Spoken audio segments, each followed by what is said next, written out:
Faz-me um vaso novo, preciso de um renovo. Louvado seja o nome do Senhor Jesus nessa noite, tarde, início de noite, pela oportunidade de poder estarmos aqui adorando o seu nome, e lhe bendizendo e engrandecendo o seu excelso e bendito nome. Hoje, especialmente, domingo de ceia, estaremos cercando a mesa e lembrando da morte do Senhor Jesus, do seu sacrifício na cruz em nosso lugar. Estamos também mergulhando na série de mensagens com o tema Encontros com Jesus. Hoje falaremos do encontro de Jesus com o leproso. Para isso, eu convido você a abrir a sua Bíblia comigo, no Evangelho segundo escreveu Mateus, capítulo de número 8. Iremos ler do versículo 1 ao versículo 4 desse capítulo da palavra do Senhor, nosso Deus.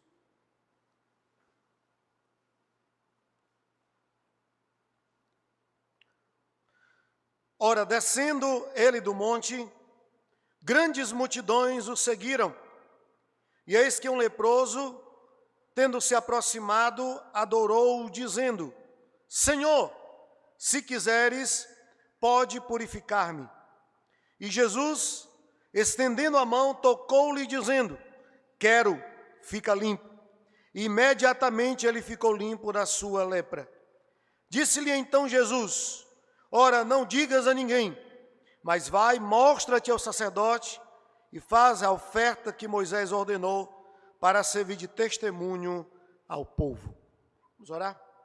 Obrigado, Senhor, pela Tua palavra que é viva e eficaz, Tua palavra que é poderosa como espada penetrante, que ela encontre lugar em nosso coração nesse dia, que possamos ser edificados através dela e confortados por meio da Tua bendita e poderosa palavra. Oramos assim, agradecidos em nome do Senhor Jesus. Amém. Meus irmãos, Mateus é conhecido como o Evangelho do Rei. Todos os evangelistas, quando se propuseram a escrever o Evangelho sobre Jesus, cada um deles tinha em mente um público-alvo. João, por exemplo, quando escreveu, ele tinha como alvo os cristãos, a igreja. Jesus é apresentado no Evangelho de João, segundo João, como o Filho de Deus. Temos mais expressamente em João a pessoa da divindade de Cristo, a sua deidade. Lucas, ao escrever o Evangelho de Jesus, ele escreveu com o objetivo de levar a mensagem de Cristo aos gregos. Lucas apresenta Jesus como um homem. A humanidade de Jesus, ela é muito bem explicitada no Evangelho segundo escreveu Lucas. Marcos, ao escrever o Evangelho, ele objetiva falar de Cristo aos romanos. A pessoa de Cristo é apresentada em Marcos como servo sofredor, como aquele que veio para servir. E Mateus, por sua vez, também tinha um objetivo muito claro ao escrever esse evangelho. Mateus falava aos judeus e apresentava Jesus como rei, como Messias. Então, o messianato de Cristo, mais do que nunca, é defendido e exposto no evangelho segundo escreveu Mateus. Aqui, nesse texto, temos a pessoa do rei manifestando o seu poder. Nos primeiros capítulos, capítulo de 1 a 4, Mateus apresenta a pessoa do rei. Fala da sua ascendência, fala do seu nascimento e como foram ali os primeiros dias e até anos da vida do Senhor Jesus.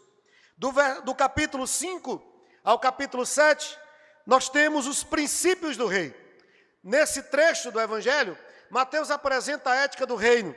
Ele apresenta qual é o estilo de vida que Jesus, que é o rei desse reino, ele deseja ver nos seus súditos, que somos nós, a igreja do Senhor. E agora, os capítulos 8 e 9 compõem essa sistemática de Mateus, apresentando o poder do rei.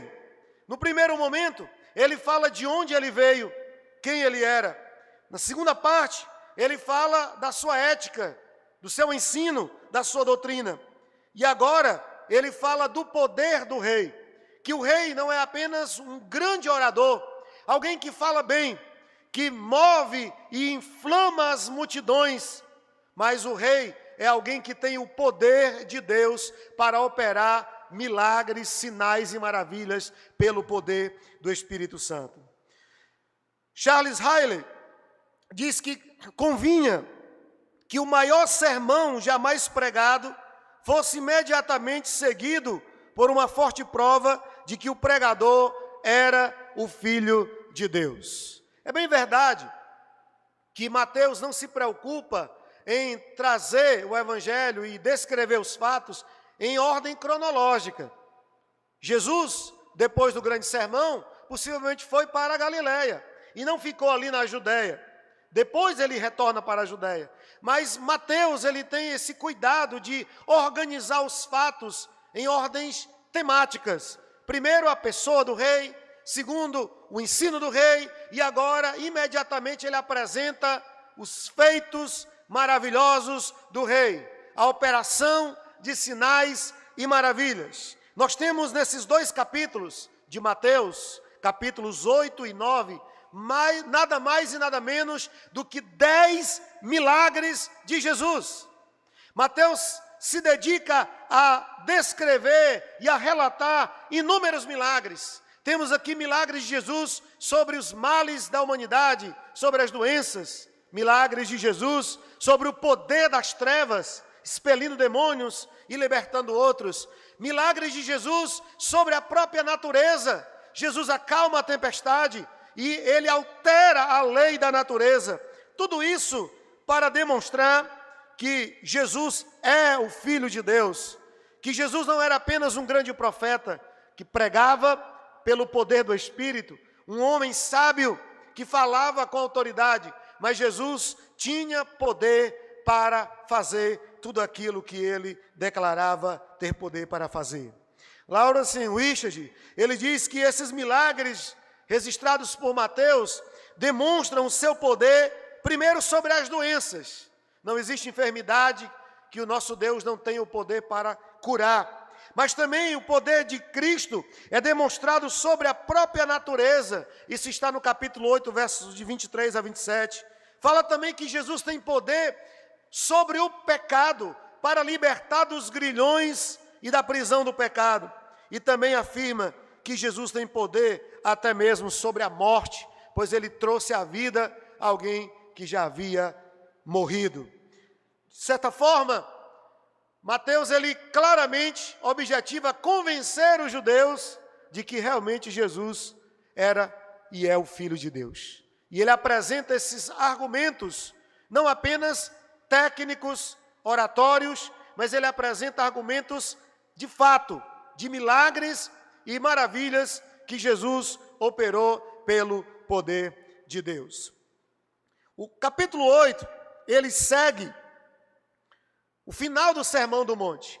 No final do Sermão do Monte, capítulo 7, versos 28 e 29, o texto diz que as multidões estavam estarrecidas, estavam maravilhadas com o ensino de Jesus, com a pregação de Jesus, pois ele não pregava, ele não falava como os religiosos, como os mestres da lei da época, mas Jesus falava como quem tem poder e como quem tem autoridade.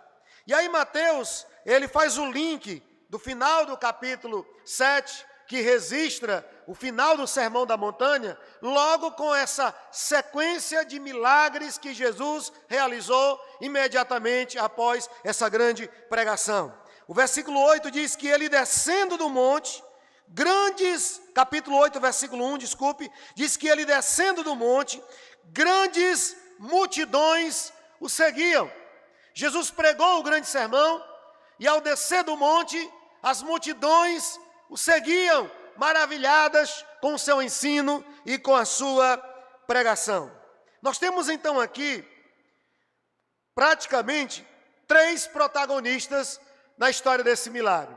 E o primeiro protagonista, ele é a própria doença, é a lepra. Olha o que diz aí o versículo 2 do capítulo 8. E eis que um leproso. O primeiro protagonista aqui é um protagonista que ele aparece no texto aqui como um vilão, pois a lepra naquela época era uma doença terrível. A lepra, que hoje é conhecida como hanseníase, porque é causada por um bacilo de Hansen, naquela época a lepra era uma sentença de morte. Alguém que era cometido por essa enfermidade era alguém sentenciado à morte, condenado à morte. E o pior, a morte era lenta. A pessoa sofria e ela definhava e ela perdia a vitalidade, perdia a sua fisionomia, ela perdia o contato com a sociedade e ela ia se tornando uma carcaça humana, fétida. Alguém que ninguém queria estar perto, porque exalava um odor insuportável. Na época, a ciência não era tão evoluída como hoje, então alguém que era cometido dessa doença entrava em desespero, porque para os recursos da ciência, da medicina da época, esta enfermidade não tinha cura, não tinha jeito. No primeiro século, a lepra era o mal daquela geração.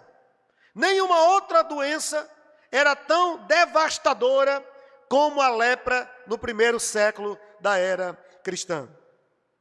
Há um capítulo inteiro do livro de Levítico, Levítico capítulo de número 13, que descreve leis sobre a lepra e como lidar com o leproso, como tratar com o leproso. E a lepra, ela causava inúmeros males, mas eu quero destacar pelo menos 3 males terríveis que a lepra produzia naquela época. O primeiro mal era do isolamento social. O versículo de número 46 do capítulo 3 de Levítico determina que alguém acometido de lepra deveria ser isolado do convívio social.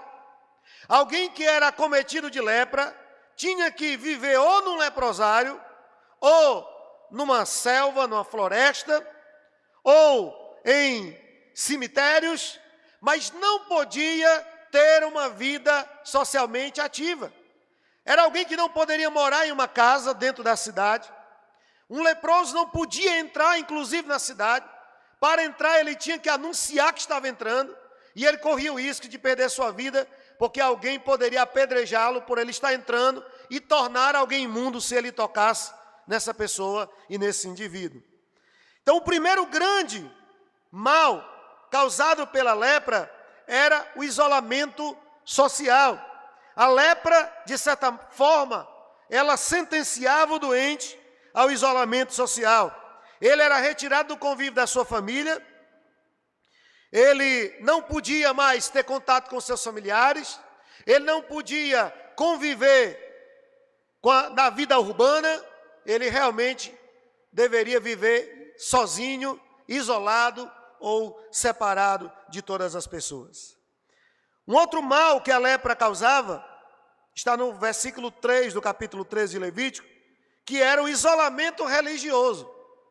Se não bastasse o isolamento social, aquele indivíduo não podia mais ter contato com a família, com os amigos, com a sociedade da época, mas também o leproso não podia e não tinha acesso ao templo. Ele não tinha acesso à vida litúrgica.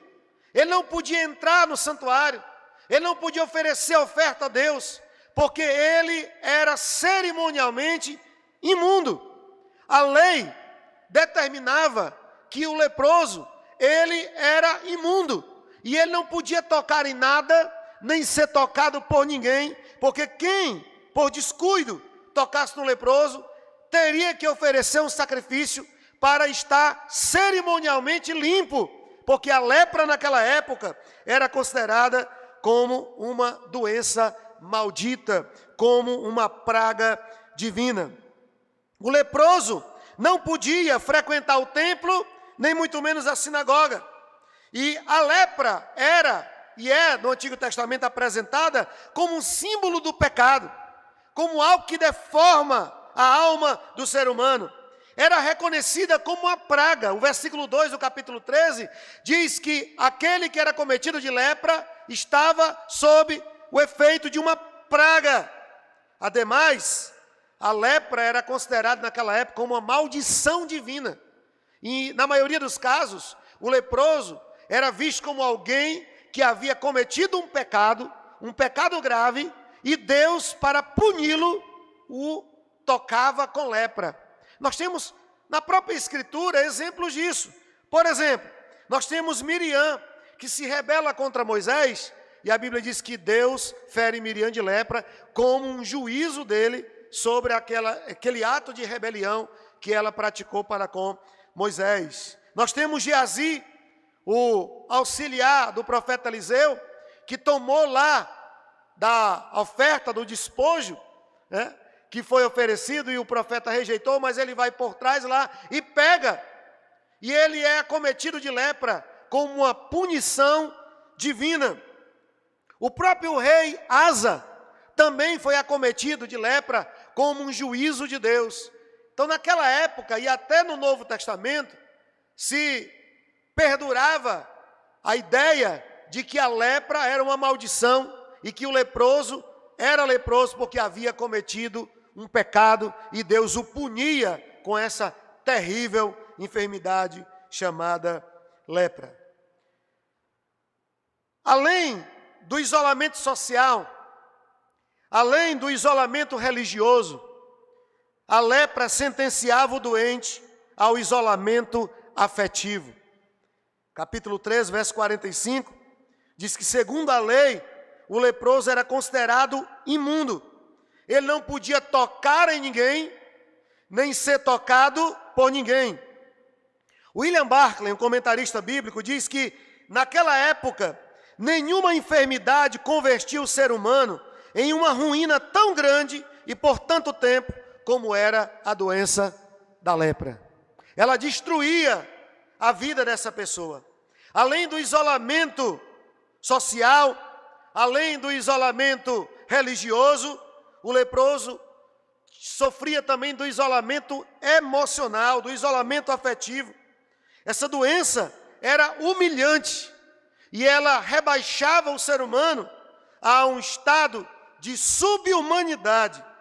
Essa infecção terrível obrigava, para você ter uma ideia, o tamanho da humilhação, ela obrigava aquele que tinha, se tivesse que entrar na cidade por alguma necessidade urgente, essa pessoa tinha que entrar na cidade e sair gritando, imundo, imundo, pelas ruas, para que ninguém se aproximasse ou por descuido tocasse nessa pessoa, porque essa pessoa ficaria imunda. Você já imaginou a cena? Uma doença degradante como era a lepra, o indivíduo, ele era rebaixado a esse estado. Ele tinha que gritar, ele tinha que anunciar que era leproso. Ele deveria andar com os cabelos assanhados, granhados, com a roupa toda amassada, rasgada, para que as pessoas pudessem identificá-lo de longe como um leproso. Ademais, as características da lepra, elas são muito parecidas com o pecado. Por exemplo, a lepra, ela insensibiliza. A parte onde a enfermidade toca, comete a pessoa, ela perde a sensibilidade. A lepra, ela separa o indivíduo, ele é isolado. A lepra, ela deforma a fisionomia e ela mata o ser humano. À luz de Levítico 13, há essa estreita relação entre a lepra e a natureza do pecado. Pois, segundo Levítico 13:3, a lepra não é um mal superficial, é um mal terrível, é um problema sério, assim como o pecado destrói. Não se deve brincar com o pecado. A lepra, assim como o pecado, se espalha à luz de Levítico 13:8. E o pecado, ele contamina. A lepra, ela isola o indivíduo, assim como o pecado nos afasta da comunhão com Deus. A lepra, ela destrói a vida. E o fim do leproso, assim como daquele que opta por uma vida pecaminosa, é o fogo da destruição. Então há essa relação muito próxima entre a lepra e o pecado, e de certa forma na Bíblia, a lepra é um símbolo do pecado e representa. Eu não estou querendo dizer com isso que alguém que é acometido de hanseníase hoje é porque está em pecado. Isso fica para os adeptos da teologia da prosperidade, que acredita que o crente, inclusive, não fica doente, porque ele é imune à enfermidade. Todavia, na Bíblia, a lepra, ela pode muito bem representar o pecado, porque assim como os males da lepra destrói o homem, o pecado destrói e arruína a vida do ser humano. Ainda no versículo 2, nós temos o segundo protagonista desse milagre. Primeiro, a lepra, a doença terrível, incurável, uma sentença de morte. Mas nós temos um segundo protagonista que era o doente, o leproso. O versículo 2 diz: e eis que um leproso, tendo se aproximado, adorou-o, dizendo: Senhor, se quiseres, pode purificar-me. Meus irmãos, a postura desse leproso chama bastante a minha atenção. Porque esse homem, mesmo com essa situação terrível em que ele estava vivendo, nesse estado deplorável de vida que ele vivia, ele demonstra 4 qualidades que nós devemos também manifestar, exercitarmos e desenvolvermos em nossa vida cristã. E a primeira atitude dele que chama a minha atenção é a sua ousadia diante da sua realidade. O texto diz que, tendo se aproximado, eu quero lembrar aos irmãos que a lepra isolava, que o leproso não podia nem mesmo entrar na cidade, e que se eventualmente ele tivesse que entrar, ele tinha que gritar para os 4 cantos que ele era imundo para ninguém o tocar. Mas aquele homem, além de entrar, de estar ali ouvindo Jesus falar, ele se aproxima de Jesus, logo ao Jesus descer do monte, da pregação do Sermão do Monte. Ele se aproxima, não é Jesus que vai a ele, é ele que vem a Jesus. Esse homem demonstra uma tremenda ousadia, uma coragem. Ele enfrenta a sua própria realidade, ele enfrenta a tradição daquela época, de que ele não podia estar ali, ele não tinha acesso àquele lugar, ele enfrenta o preconceito que colocava inclusive sua vida em risco. Alguém muito bem poderia incitar a multidão a apedrejá-lo, porque ele não deveria estar naquele lugar. Mas aquele homem ele ousou tomar essa atitude. Ele não aguentava mais viver daquela forma. E ele disse: eu vou tomar uma atitude, nem que seja a última da minha vida. Ele teve coragem para enfrentar a situação. Muitas vezes não é que Deus não queira fazer, não é que Deus não queira resolver. Somos nós que não nos posicionamos corretamente diante de Deus, para que Deus possa manifestar a sua graça sobre nós. Evidentemente que Ele é soberano e é Ele que faz. Mas nós precisamos ter fé, ousar muitas vezes, e acreditar, e nos lançar nas mãos desse Deus. Uma outra atitude desse leproso é a atitude de adoração. O texto diz que ele se aproxima, demonstrando ousadia, mas em segundo lugar, ele se prostra diante de Jesus. Ele adora o Senhor. A palavra aqui, no grego, dá a ideia de prostrar-se. O termo aqui é proskunei, é se inclinar, é se curvar e colocar o rosto no chão. É como se o leproso, ao se aproximar, ele se ajoelha e coloca o seu rosto diante das sandálias de Jesus, como uma atitude de adoração, de culto. O judeu não tem o hábito de se prostrar. Até hoje os judeus oram em pé. Eles não têm esse hábito de se ajoelhar nem mesmo. Quem dirá colocar o rosto no chão? Mas esse homem, ele tem essa atitude de adoração, mesmo diante dessa situação terrível.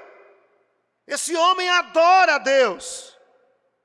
Como precisamos aprender com esse leproso? Porque a sua situação, com certeza, nem se compara desse leproso, é muito boa. Você tem uma vida boa a se comparar com a realidade desse homem. E muitas vezes você tem gastado o seu tempo reclamando por aquilo que você ainda não tem, em vez de agradecer tudo que Deus tem feito na sua vida. Esse homem não chega reclamando, ele não chega murmurando, e nem muito menos exigindo. Deus, tu tem que fazer. Jesus, tu vai ter que me curar. Esse homem chega adorando, apesar da situação da sua vida. Quando as coisas estão bem, é muito fácil cantar, é muito fácil levantar as mãos e adorar, mas o verdadeiro adorador, ele revela seu caráter quando todas as circunstâncias são contrárias, quando tudo está dando errado, e mesmo assim, ele adora a Deus, como o Jó disse, Deus me deu, Deus tirou, bendito seja o nome do Senhor. Porque o verdadeiro adorador, ele não adora pelo que Deus pode fazer, ele adora por quem Deus é na sua vida. A terceira atitude desse homem que chama a minha atenção é a sua humildade. Além de se prostrar diante de Jesus, o texto diz que em terceiro lugar, esse homem olha para Jesus e diz, Senhor, se quiseres, se o Senhor quiser, ele reconhece que Jesus tem o poder para mudar a sua vida. Ele reconhece que Jesus tem poder para lhe curar. Mas ele não chega exigindo. Ele chega humildemente dizendo, eu preciso. E eu sei que tu podes. Se o Senhor quiser, o Senhor pode me curar. Meus irmãos, a humildade não tem a ver com a roupa que você veste, com o carro que você anda. A humildade tem a ver com como você se sente diante das outras pessoas. A humildade tem a ver com o estado de espírito. E só quem pode produzir humildade em nosso coração é o Espírito Santo. Porque a humildade é um dos frutos do Espírito. O Espírito produz em nós um coração humilde. A Bíblia diz que felizes são os humildes. Bem-aventurados são os humildes. Uma das bem-aventuranças é felizes, bem-aventurados são os pobres de espírito. O que é que Jesus está querendo dizer? São aqueles que reconhecem que não podem, que não têm e nem mesmo são. Eles dependem totalmente de Deus na sua vida. Uma quarta atitude desse leproso que chama a minha atenção é a sua fé. Ele conclui sua fala dizendo, Senhor, se quiseres, e aí ele declara, podes purificar-me. Se o Senhor quiser, o Senhor pode me curar. Eu acredito nisso. Eu tenho confiança de que o Senhor tem o poder para me curar, para mudar a minha vida, para mudar a minha realidade.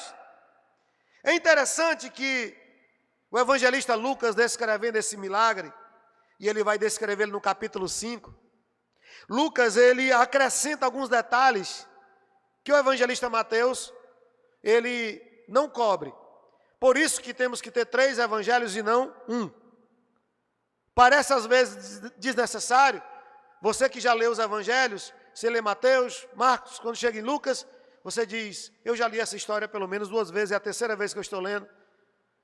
É desnecessária. De novo, novamente.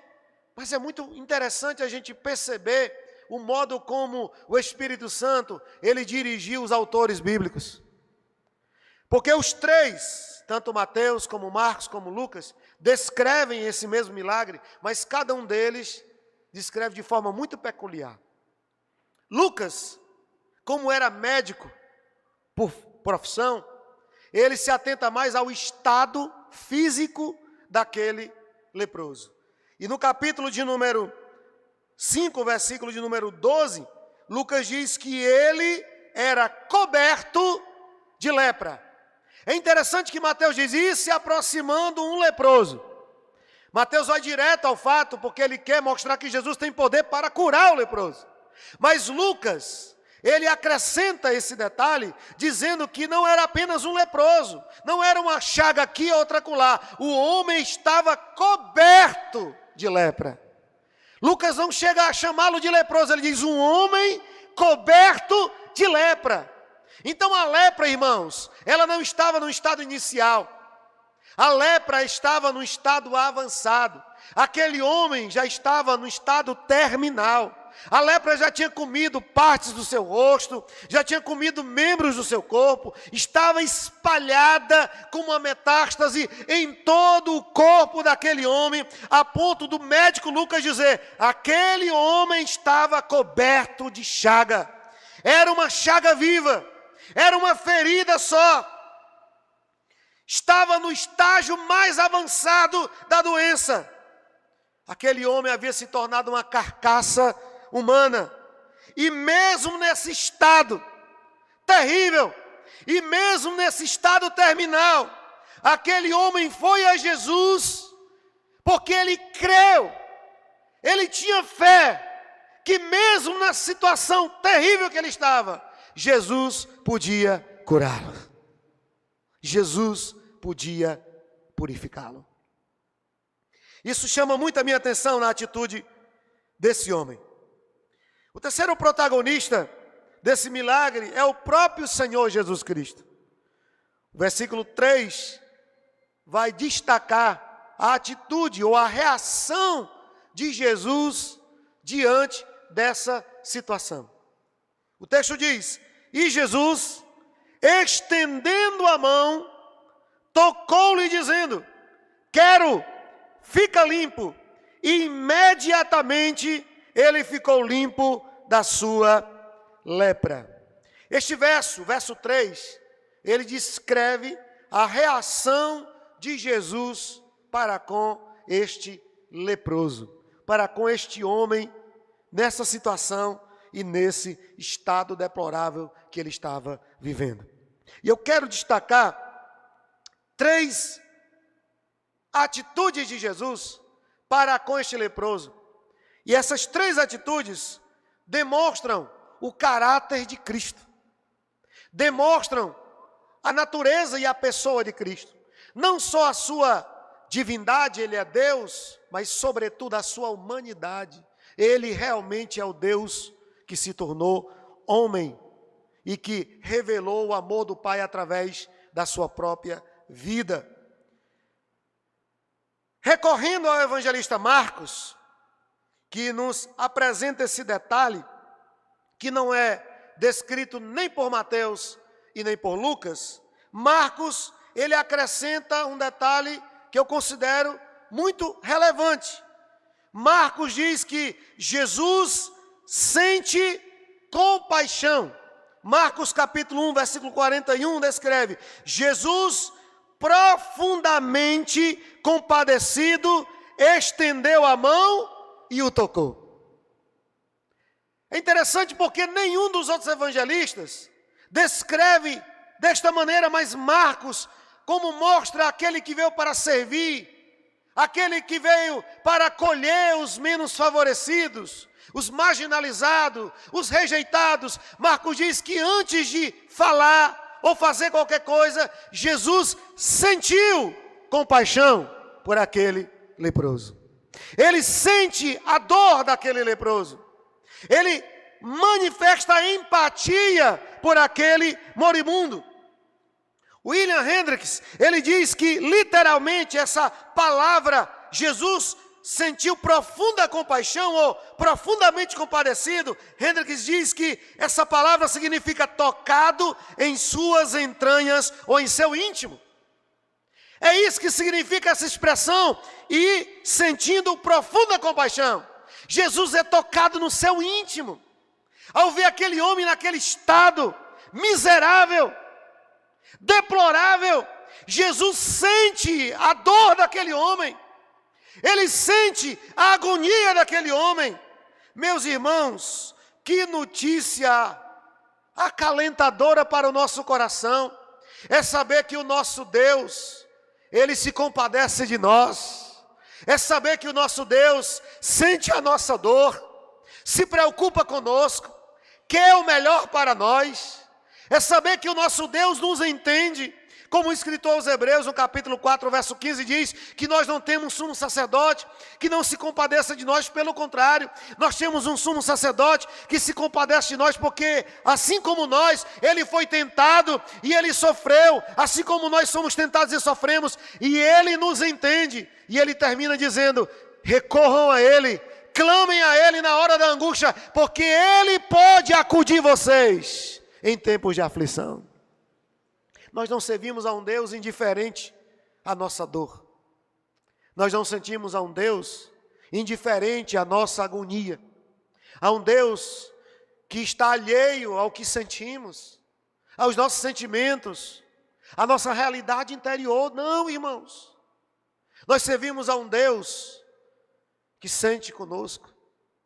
A um Deus que está do nosso lado. A um Deus que nos entende melhor do que nós mesmos. Ele é o Deus que se compadece de nós. Ele abriu mão da sua glória. Ele se esvaziou para viver entre os pobres, humildes e miseráveis. E ele olhava para os moribundos e sentia a dor deles.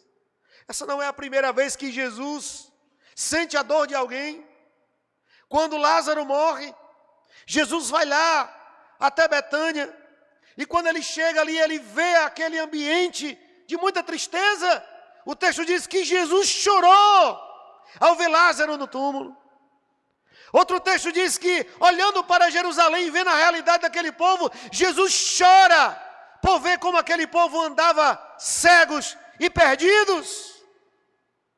Esse é o Deus que nós servimos. Ele é um Deus que se importa conosco, que se importa com você. Voltando para Mateus, nós temos a segunda atitude de Jesus. Então, primeiro, ele sente compaixão.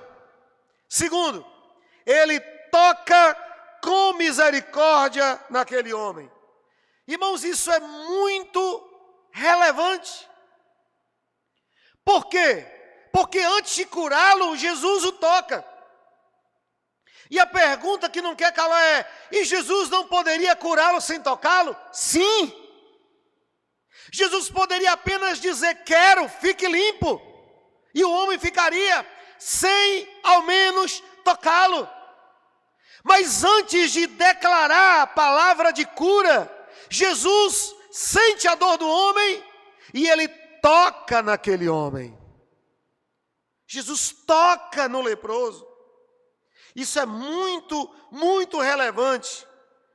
Por quê? Porque Jesus, ao tocar naquele homem, ele não estava apenas curando o seu corpo, mas ele estava curando também a sua alma. Quantos anos faziam que aquele homem não era tocado por ninguém? Quantos anos fazia que alguém não tocava naquele homem com afeto? Talvez se alguém tocasse nele por descuido, tocaria com algerize, o expulsando, o afastando, o empurrando. Mas Jesus, ele toca com amor. Jesus, ele toca com misericórdia. Ele age bem diferente dos mestres da lei da época, que expulsava, expelia as pessoas. Se chegasse um leproso perto dele, ele iria afastá-lo. Mas Jesus não, ele não afasta o leproso, ele se aproxima e ele o toca. Isso demonstra que Jesus, apesar das nossas falhas e limitações, ele nos ama não pelo que somos, mas por quem ele mesmo é. Por quem ele mesmo é. O toque de Jesus curou a alma daquele homem. O toque de Jesus curou a sua autoestima, a sua imagem destruída. Aquele homem não sabia mais o que era um abraço, não sabia mais o que era um toque no ombro, não sabia mais o que era um aperto de mão, e agora Jesus o toca. Imagina a sensação que veio. O que esse toque produziu no interior deste homem. O que esse toque causou. As mudanças que foram provocadas na alma, na psique, no espírito desse homem. E há um fator também digno de nota. O toque de Jesus não mostra somente a sua humanidade, a sua compaixão e misericórdia, o seu amor, porque ele não olhou para as feridas do homem, mesmo assim ele o toca. Mas o toque de Jesus, sobretudo, mostra que Jesus está acima da lei. Porque nós temos aqui uma inversão na ordem. Se o leproso tocasse em alguém, essa pessoa ficava impuro. Se alguém tocasse no leproso, essa pessoa ficaria impura. Mas agora, o puro tocou no impuro. E o impuro não tornou o puro impuro. O impuro ficou puro por causa do toque do puro. Olha o milagre. Olha a quebra de paradigma. Deu certo, eu não ensaiei não, mas deu certo. Se pedir para repetir, não vai dar certo. A pureza de Jesus quebrou a impureza do leproso. E isso quebrou o paradigma da lei cerimonial que dizia que ninguém poderia tocar no leproso. Mas o Filho de Deus toca naquele leproso imundo, e aquele leproso é purificado, porque não existe imundície que possa tornar Jesus imundo. Ele é o Filho de Deus. Eu fico imaginando as pessoas que estavam ali em volta. Ao ver Jesus se aproximar daquele homem e tocar nele, eu imagino os fariseus e os escribas olhando um para o outro e dizendo: agora nós o pegamos, porque agora ele está imundo, e agora nós podemos acusá-lo de ser imundo, e podemos apedrejá-lo junto com esse leproso. Mas o que é que acontece? O sobrenatural acontece, porque Jesus não fica impuro, é o leproso que fica limpo. E com respeito ao milagre, não há como você argumentar. Não tem como você argumentar. A terceira atitude de Jesus é falar com poder. O versículo 8 termina dizendo que Jesus declara: quero, fica limpo. Este era um problema humanamente insolúvel. Uma causa perdida para a ciência. Este milagre nos ensina que jamais devemos perder a esperança, irmãos. A resposta de Jesus ao leproso foi clara e direta: quero, fica limpo. O texto diz: e no mesmo instante o homem ficou limpo da sua lepra. Não há doença incurável para Jesus. O poder de Jesus é ilimitado. Ele mesmo disse aos discípulos: todo poder me foi dado nos céus e na terra. Ele é Senhor do universo.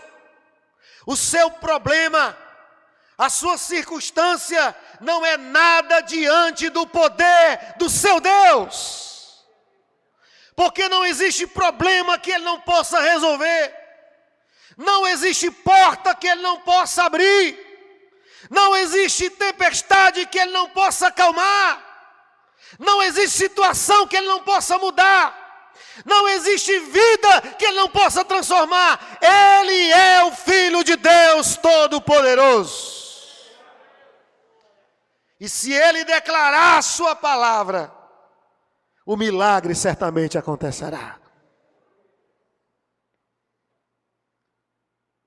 Por maior que seja o nosso problema, por mais grave que seja a circunstância que você está vivendo, por mais tenebrosos que sejam os nossos sentimentos, Jesus pode reverter a situação da sua vida.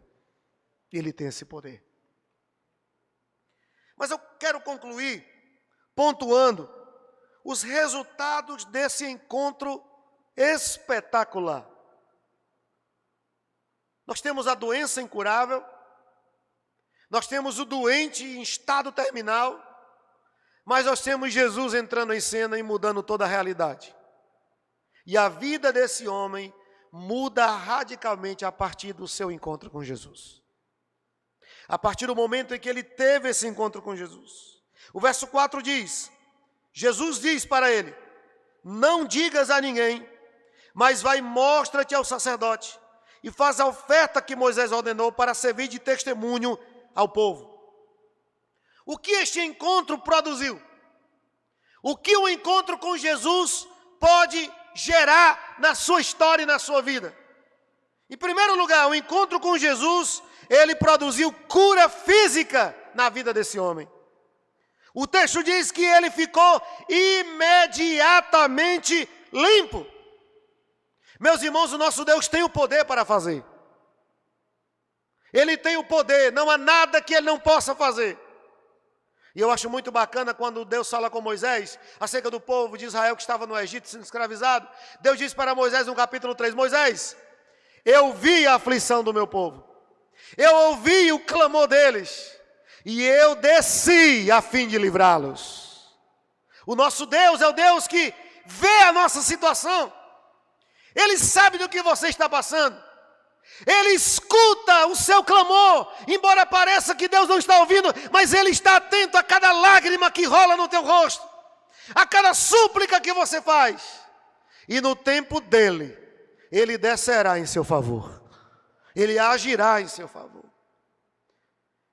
O encontro desse leproso com Jesus produziu cura física.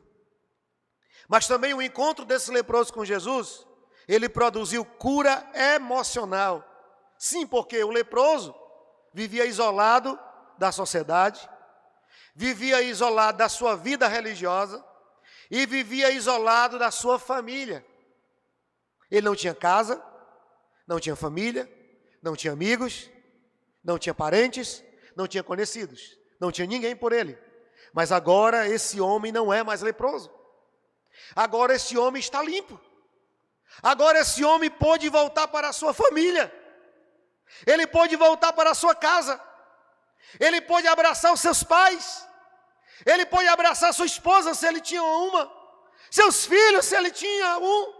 Ele pode ser novamente acolhido no seio da sua família. Meus irmãos, precisamos entender que o Evangelho é o Evangelho todo para o homem todo. O Evangelho não muda apenas partes da sua vida, ele muda a sua história radicalmente. Ele altera a sua perspectiva, ele altera os seus sentimentos, ele altera os seus projetos, ele muda o rumo da sua vida. Esse homem também foi curado emocionalmente, porque agora ele poderia novamente ser acolhido, ser amado e recebido por todos, e viver em sociedade. Terceiro e último lugar, o encontro com Jesus, ele produz testemunho público. É exatamente isso que Jesus diz para o leproso: vá ao sacerdote e se apresente a ele, porque a lei acerca da lepra, no capítulo 3 de Levítico, prescrevia que o leproso, ao ser curado, e isso era um caso muito raro naquela época, de alguém conseguir ser curado da lepra, esse leproso, que agora não era mais leproso, deveria se apresentar ao sacerdote. O sacerdote, ele atuava como um agente sanitarista naquela época, porque ele ia examinar o leproso, para saber se não tinha mais nenhuma mancha, nenhuma ferida, se o seu cabelo estava normal. E depois de atestar a sanidade, que o corpo estava sã, o sacerdote mandava que ele oferecesse uma oferta para oficialmente ser readmitido na vida religiosa, poder ter acesso ao templo, poder oferecer sacrifício, poder ser um judeu praticante da fé ao Deus de Israel. E Jesus manda ele fazer exatamente isso. Ele vai e se apresenta ao sacerdote. E o sacerdote atesta a cura daquele leproso. Marcos diz que quando o leproso é curado, Jesus ele dá uma ordem ao leproso.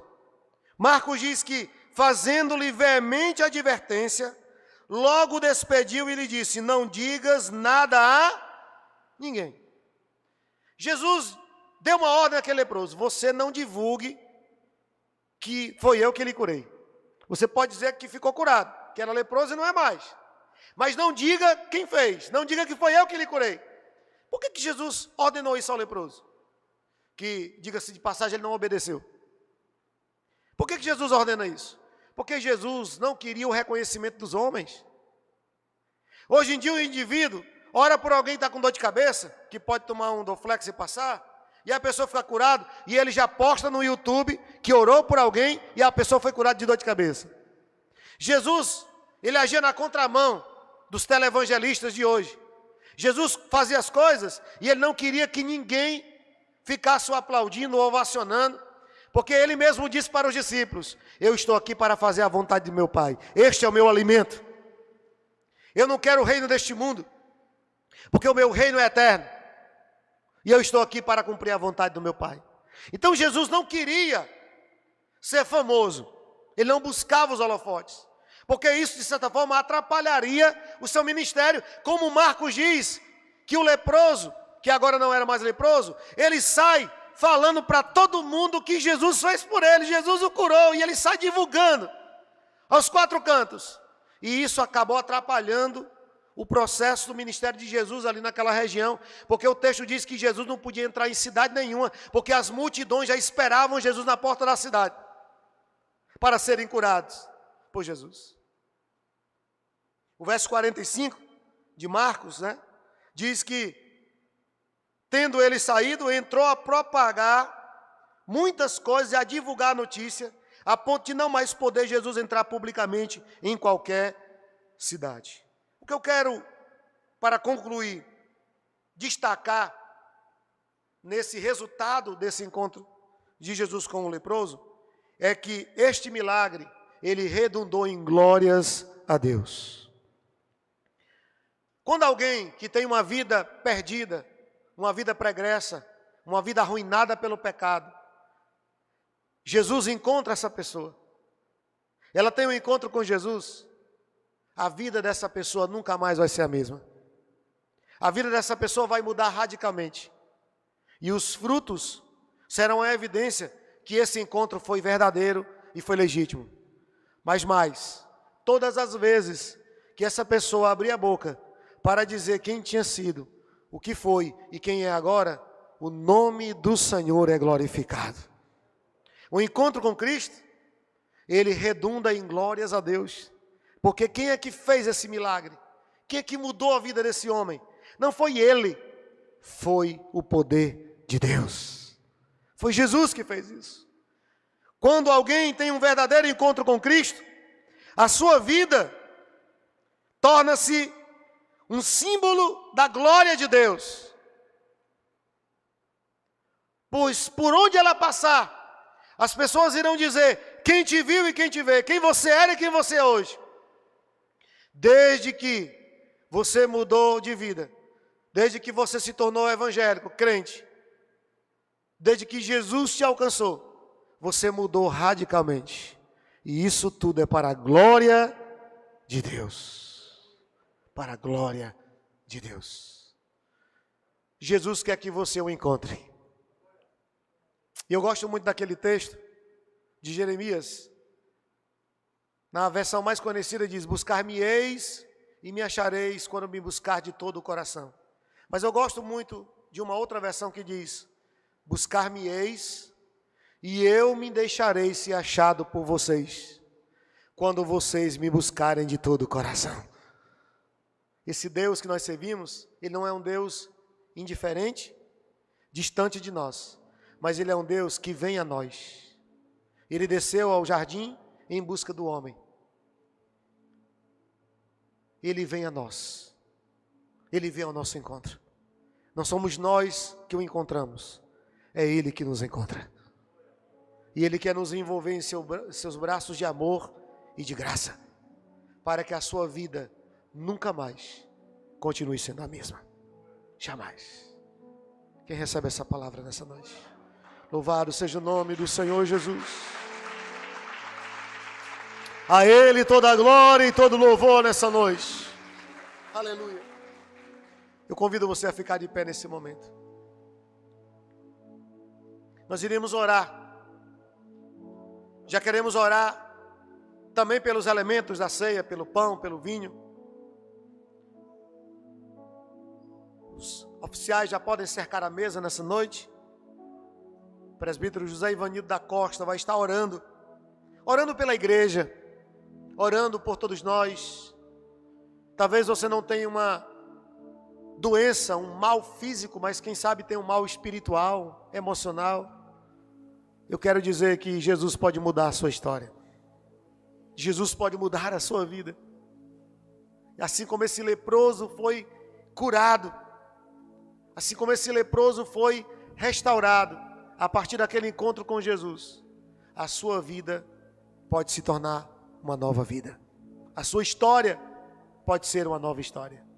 Amém? Então abra o seu coração nessa noite, para receber Jesus na sua vida, na sua casa, na sua história.